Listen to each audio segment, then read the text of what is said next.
Screenwriter.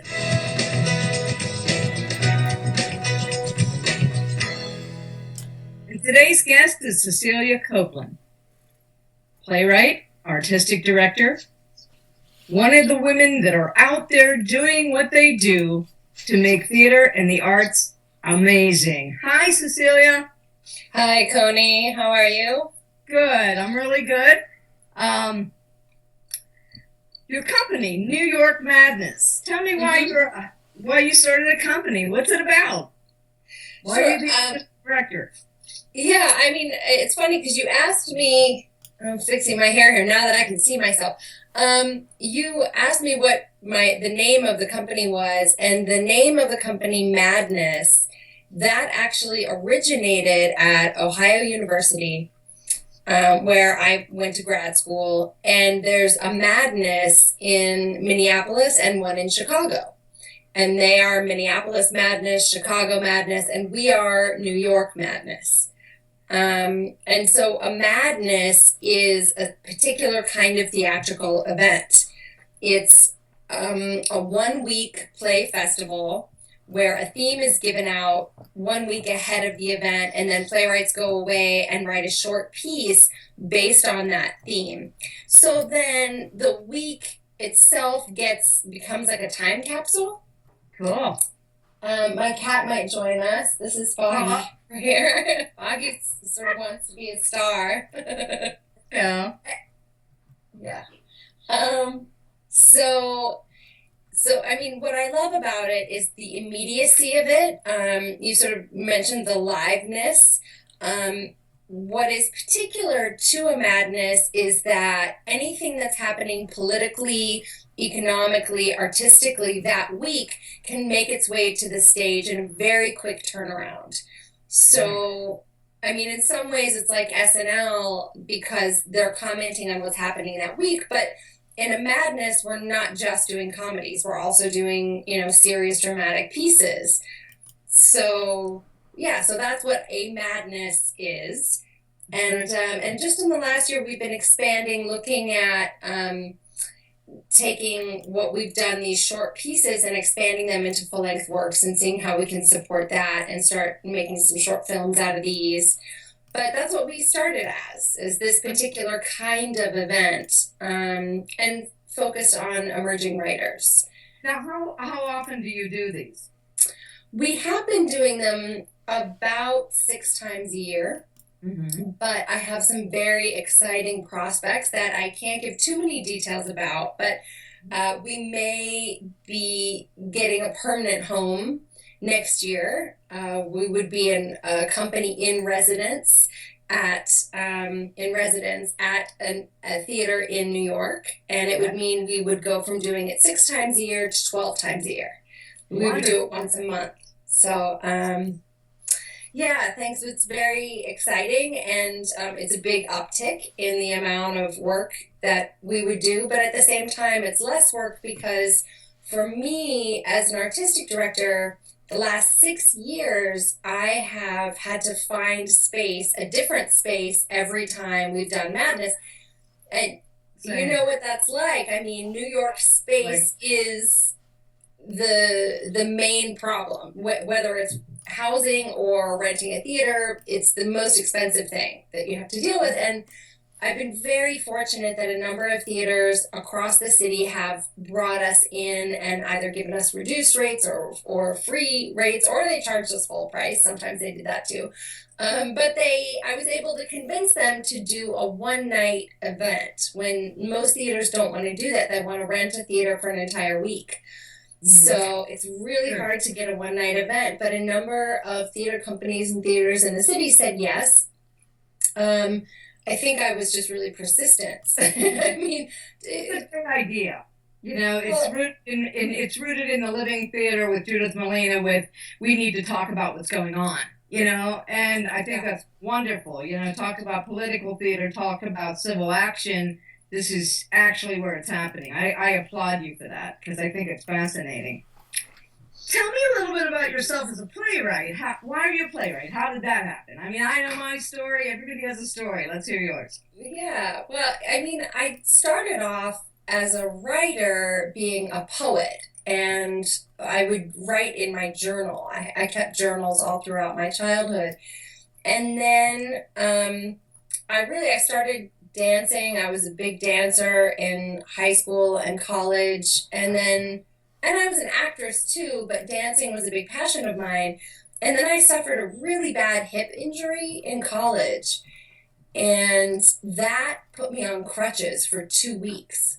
Wow. So I was in two shows at the time. I was in a theater show and a dance show, and I had to watch my understudy do my part in the dance show. So I kind of had a really big awakening about the precarious nature of being a dancer and my longevity. And also, this was a long time before sports medicine, and I'm kind of dating myself a little bit here by saying that, but I am 40, and so 20 years ago, when a dancer went in to get physical therapy, I mean, the first thing they said to me was, forget about dancing professionally. Your career's over. You're going to have arthritis. You're not going to be able to do this, professionally, which now they wouldn't say that. But back 20 years ago, they were like, sorry, kid.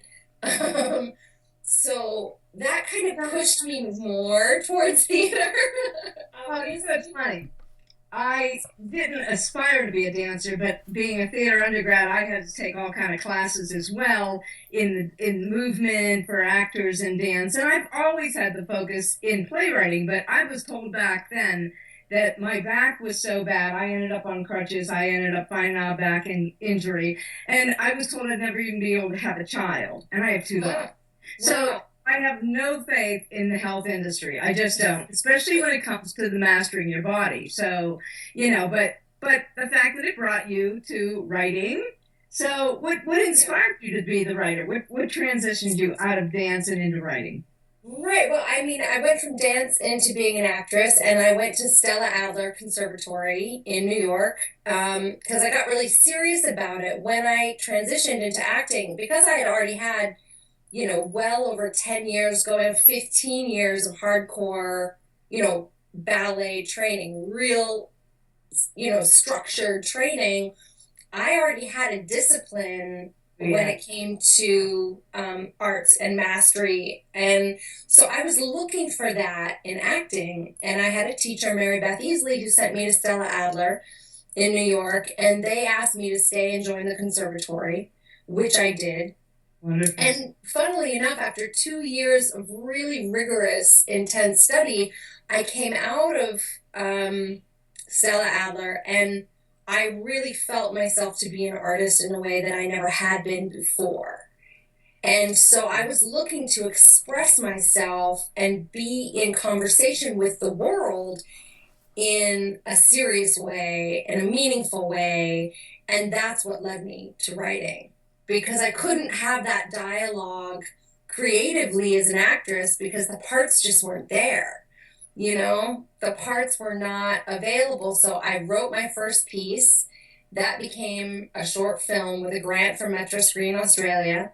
It was a piece called Amusement Bomber. It was a sci-fi piece that we did all these crazy wild special effects for. But in writing that first play that then became a film, I really found that my own personal connection to having a dialogue with the outside world, politically, artistically, and creatively, in a way that, although I love dance and I love acting, I don't feel like those allowed me to really find my own place. I'm sort of a critic of society. I think all writers are. It's really, it's hard to be that as an actor or as a dancer. But yeah, I mean, that was the start of it. And then I never looked back. I landed so squarely in it that everything I had done my whole life up to that moment suddenly made sense. All the dance work I had done, all of the actor training I had at Stella Adler, all of it has now fed into my writing. And I draw on it constantly. Well, I think that's really important. And I think the interesting thing is when I read about you and read your different things, you say you're unapologetically feminist. Oh yeah. You said that people tell you, and what I want you to tell me, for our listeners, why feminism? What is feminism? One of the reasons I'm doing this is because back in 2009, I went to the Women's Theater Conference, Women in the 21st Century, Women in Theater in the 21st Century. It was at Princeton, and there were a ton of women there. A great panel. I can't even tell you, Molly Smith and tons of people. It was just a fabulous, fabulous consortium, and the students there had no idea what women were doing, had no idea about feminism. They said, well, wasn't that over with the burn the bra thing? I'm like, whoa. So that's when I talked to some people and I said, what should we do? Should we try to get together this Determined Women show to show women in theater 1920 to 2020, to show what people have done and are still doing? And then I got a course that they gave me like 1/3 of a section in a college course to teach, to write a course for women's work. I mean, we get slammed for doing nothing. I mean, it's just like nothing. People act like there's nothing out there, and we're taught there's not. So tell us, for my listeners, please, and for students of theater and will be students of theater, appreciators of theater, what is feminist theater? Why are we feminists? What's the need for it? Right. Well, I mean, I have to respond to what you said initially, just about that conference that you went to and those young women who felt like they were living in a post-feminist reality. You know, I mean, I think it's really, we're having a moment. I think a lot of people felt like we were living in a post-racial society when we elected a Black president. And I think a lot of young women felt like we were living in a post-feminist society when they saw women excelling in different areas and when the laws were such that it seemed that we were over that now. But that's actually not the case. We're not living in a post-racial society. We're not living in a post-feminist society. You know, young Black men and Black women and trans people are being, and I say, I brought in trans as well because trans women of color are particularly endangered. But so we're living in a world where people with dark skin are gunned down regularly by people who are supposed to be the authority. And so that's not post-racial, not by a long shot. And so if we're making that realization, we're also making the realization, because these big movements happen, Burn Your Bra happened at the same time that the big movement, the push for equality, happened in the 60s. The radical movements happened at that time. And then it was like, it's all handled. Well, no, it isn't all handled. I mean, we still cannot to this day watch a debate between Hillary and Bernie and have people commenting on how Hillary looks, her outfit, her hair, you know, all of this. Nobody comments about Bernie's, you know, suit. Nobody's got anything to say about his tie choice, but they've got everything to say about her blazer. And, you know, that to me is just insidious. Yeah. And if that's how we're just looking at the politics of the situation, how does that, you know, bleed into every other aspect? And, you know, why is radical feminism in theater necessary? We look at the statistics. We look at the fact that we have stagnated at 20%, you know, productions by female playwrights for 100 years. I mean, it's the levels of sexism in theater are equivalent to, if we're considered a non-traditional field, it's like trying to be a firefighter. Like, that's how serious it is when you look at the statistics. Now, at the same time, I have to say, as an artistic director, and this is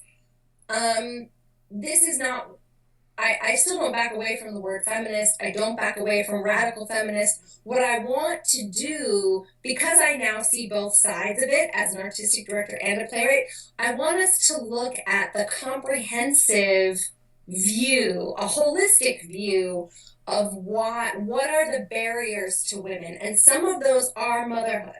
Because as an artistic director, what occurs to me and what happens frequently is that men will say yes more often than women. Mm-hmm. And this is especially true when women hit 30 and are in relationships and have children.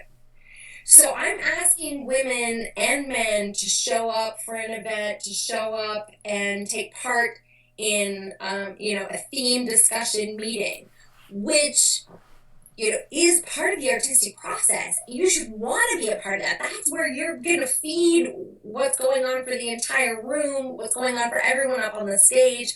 But typically it's women who are like, I don't know if I can make that. I have so many commitments. I have so much I have to take care of. And yet the men who are the same age, who also have relationships, who also have children, will say, yes, it's not a problem. Mm-hmm. So that is a real thing that we have to deal with.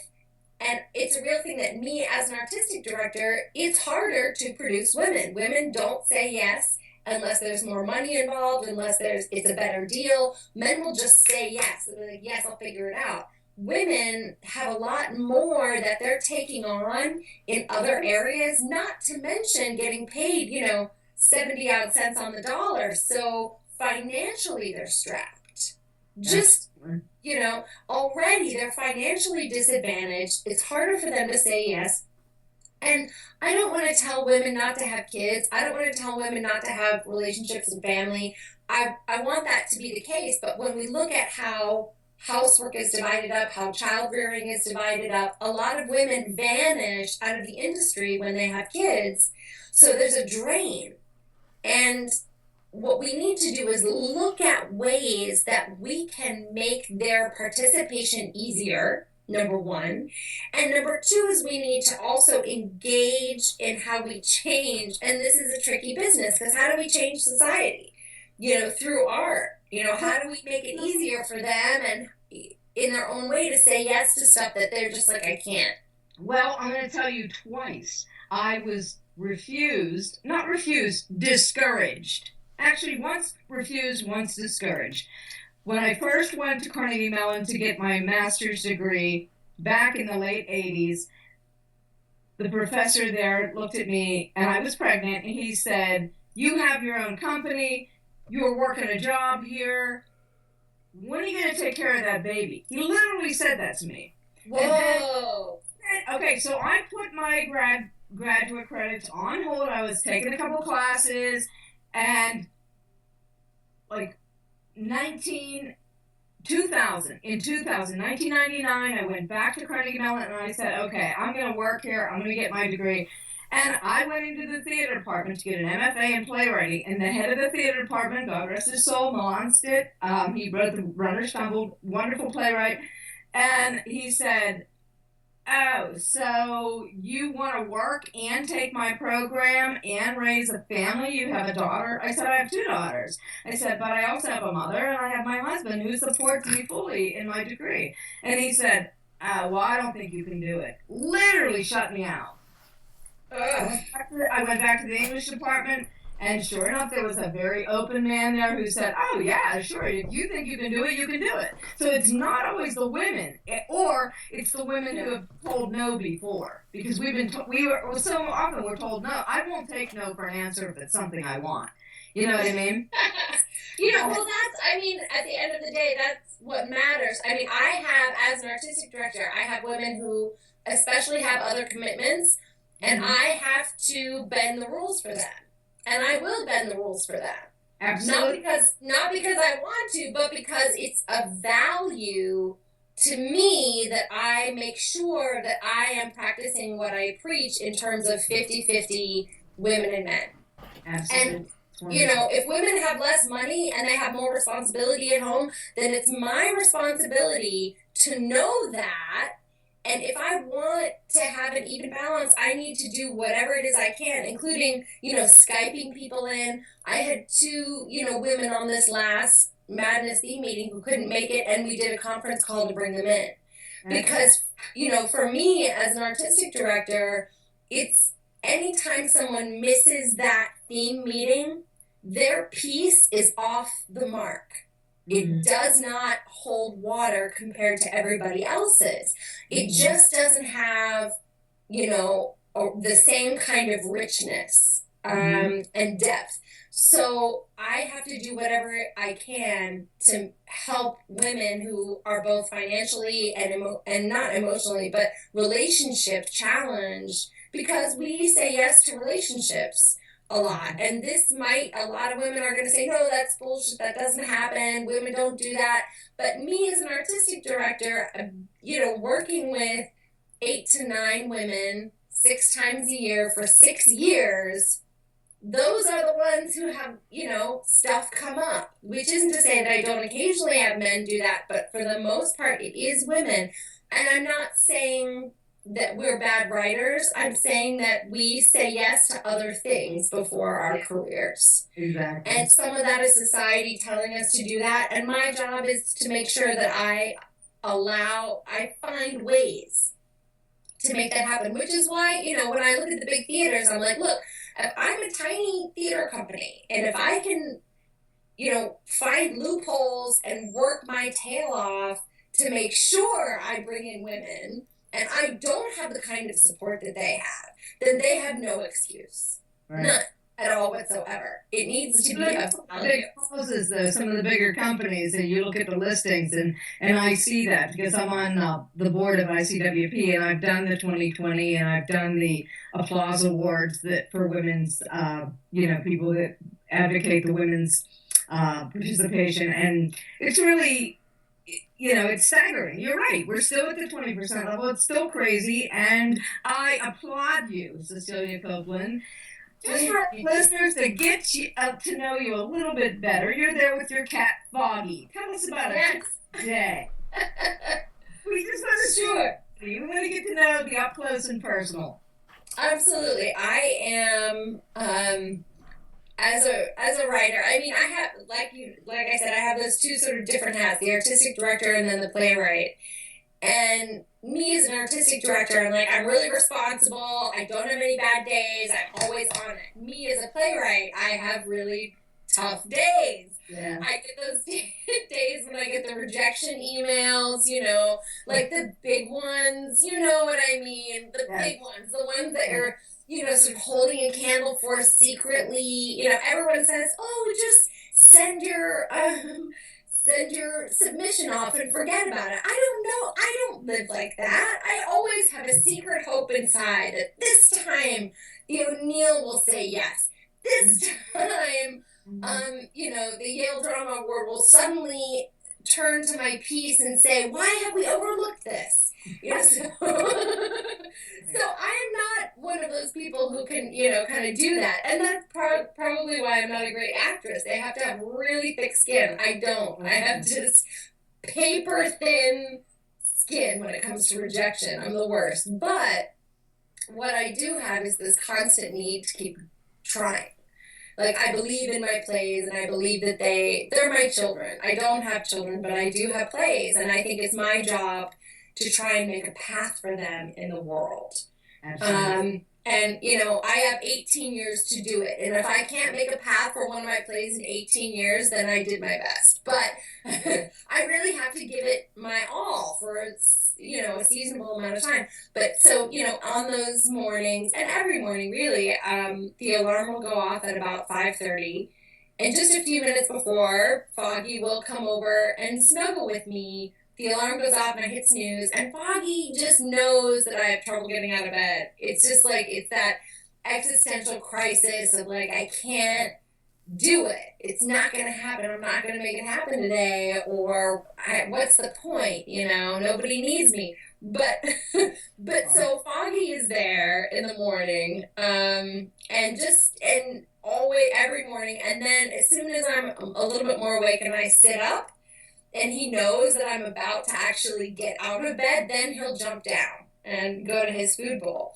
So it's my little morning ritual with him, with my kitty, that just stops me from laying in bed and thinking, why?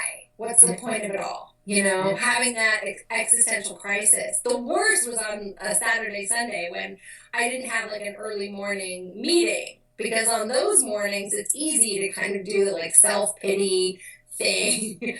But I mean, as soon as I'm up and I've had my coffee, things are better. But yeah, that's the morning thing. And then I have a day job. I mean, I work at a finance company, and I work as a receptionist. So I have some of my time at work that I can do research, I can write, and they're very good people. I work with smart, interesting people who are invested in taking other people's money and putting it into something that is worthwhile. Now, that's not my world at all, but I am sort of on the outskirts of that.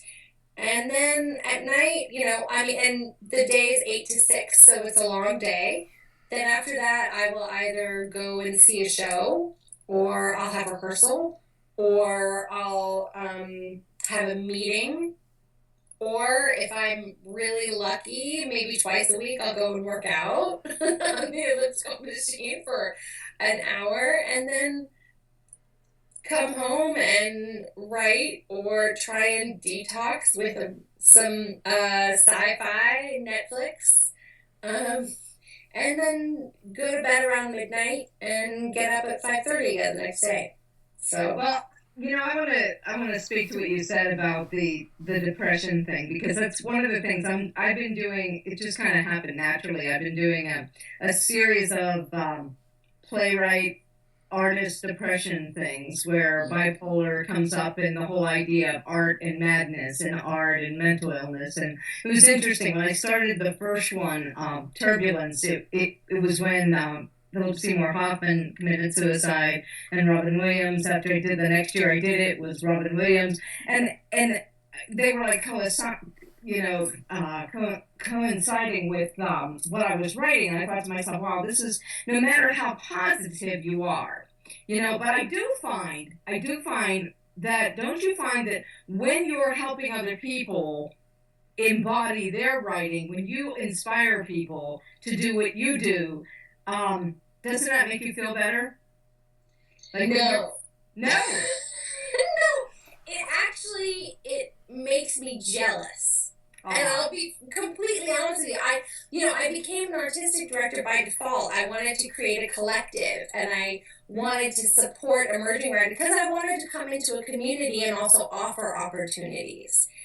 And what happens is I've sent 50 emails today. I've made 3 calls. I did a ton of research. I entered in, 50 names into the database, all this stuff, which really is about me producing other artists. Mm-hmm. And I participate, but I'm working to change the theatrical landscape and provide opportunities. And that feels good, but there's a part of me that's like, well, why aren't you just writing your plays, and why aren't you just doing that? So it's tricky, and I do think, I think that there is. I wouldn't say that I have depression per se, but certainly I saw an article recently that came out that was like, well, depression in the arts, no wonder. Look at the job security. I mean, as a playwright, we get one production for like a minute and then it's over. The only person who has any kind of job security is like Sir Andrew Lloyd Webber. You know what I mean? All the rest of us, we don't have like shows that run forever. That isn't how it works. We get one show and it happens, and then we have to fight to get another one. And no matter what level you're at, just dealing with that.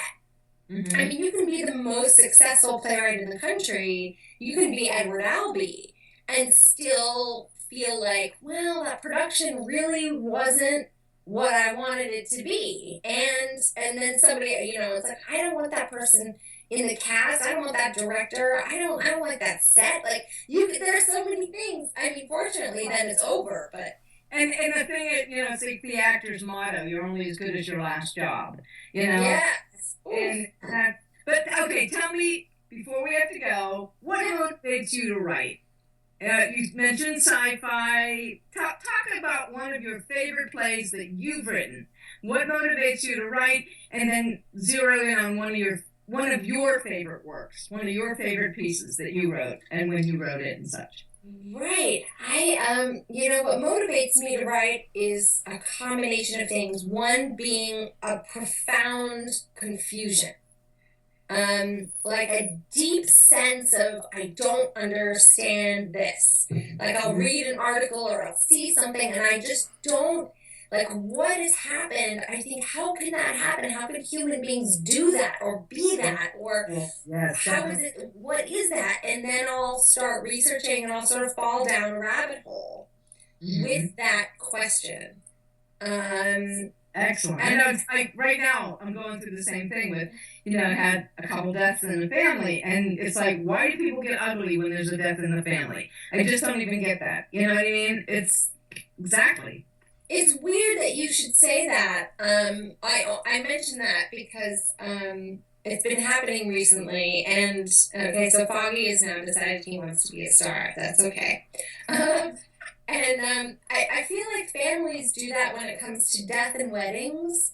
There's like a certain amount of ownership on the event that everyone wants to impress. Like it's got to be like this or it's got to be like that. And in so doing, what those people seem to be doing, and this is me parceling it out here now, this is something I've thought of before, but just as I look at this, it seems to be that people are in claiming how a wedding or a funeral should be, or how someone should be taken care of in the afterlife, or as they should be, make themselves a union publicly. That person, as they impress their will, is really trying to claim ownership of knowing who that other person was or who that couple is. They're saying like, I knew them better, or I know what they would want. I loved them the best. They loved me the best. And so by doing that, they're kind of taking ownership, like, no, it should be like this, and I know. And also because, just people are sometimes petty, and they're sad, and they are feeling slighted. Maybe it's, it's about whatever. This is a good play right here. See, where I'm now interested in going, okay, well, what is that?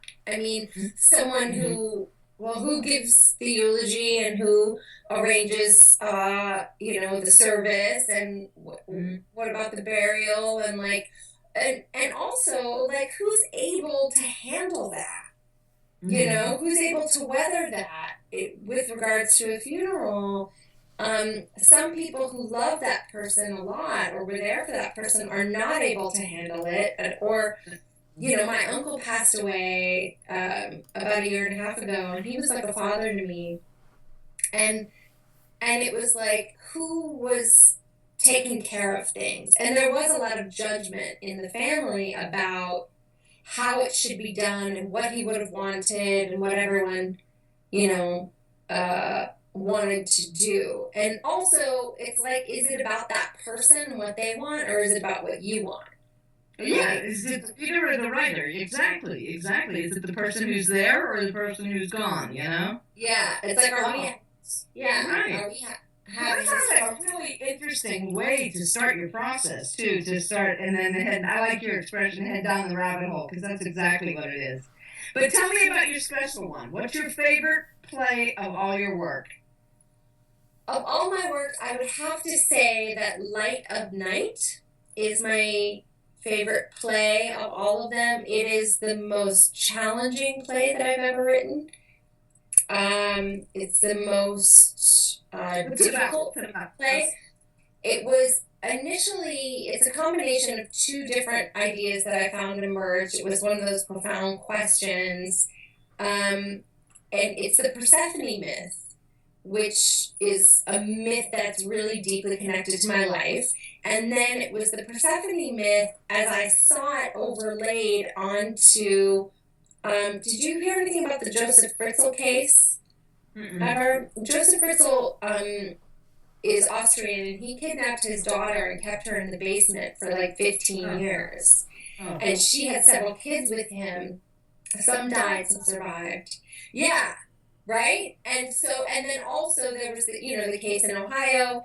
And so essentially I see something like that and I feel a profound confusion at that kind of thing. And he's not the only one. I saw this Oprah episode where there were like 3 different women who were on who had been kidnapped and held in a basement and who either escaped or were eventually let out. And so I thought, this is crazy that these men take these women and put them in a basement. It's like Hades taking Persephone down into the underworld. And so that was how I began to understand it. And so I wanted to write a play to not glorify Hades and what he had done, but to really give homage to Persephone and what it takes for Persephone to survive that and to come out the other side. Exactly. And so that's the play, and it also deals with issues of female body identity, thinness versus voluptuousness, food intake, because while Persephone was in Hades, she didn't eat anything at all, but she did eat 6 pomegranate seeds. And so that made her have to go back for 6 months, and it explained the seasons, but also to go through something traumatic, it changes you. And you can survive, and you're different, but you are a changed person. So I was really trying to look at the survivor story, not the perpetrator story, but what it takes to survive and what we need to do. That's definitely a good direction to go in, because we do so many of these either persecuted martyr or else the the victim or the I don't know. I just don't, I don't see a lot of clarity in terms of understanding the survivor these days. And we are. That's what we do. And not only do we as women survive, we thrive. Yeah. Okay, for our listeners, tell us where they can find your work, and are you online? Do you have a website, or? I am. I'm really, thank you. I'm really easy to find. I'm at CECILIACOPELAND.com. And some of my plays are available there. Otherwise, Light of Night is specifically available on Indie Theater now. It was also put in the Best of Plays and Playwrights collection for 2014, 2015. By Mark Denton. Yeah, thank you.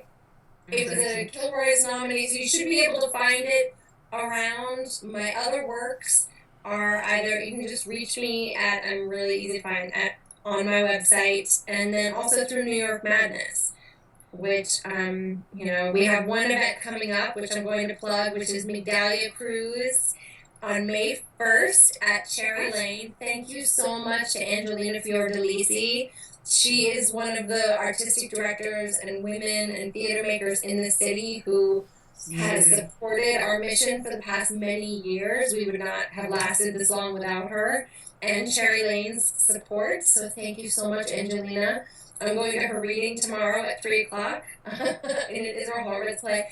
And then, Migdalia Cruises and that. And also I have coming up a web series called WOMG, which is like a combination between WKRP in Cincinnati and Girls. So, and that's a feminist girls in college talk show radio comedy. And other stuff coming up, but that's where you can find me, and my stuff is there. Thank you. Thank you so much, Connie. An absolute pleasure. I'm Connie Kettfinger with Determined Women, and we thank you again, Cecilia, and we thank you for listening out there, everybody. Thank you, Connie. Thank you, everyone. You're welcome.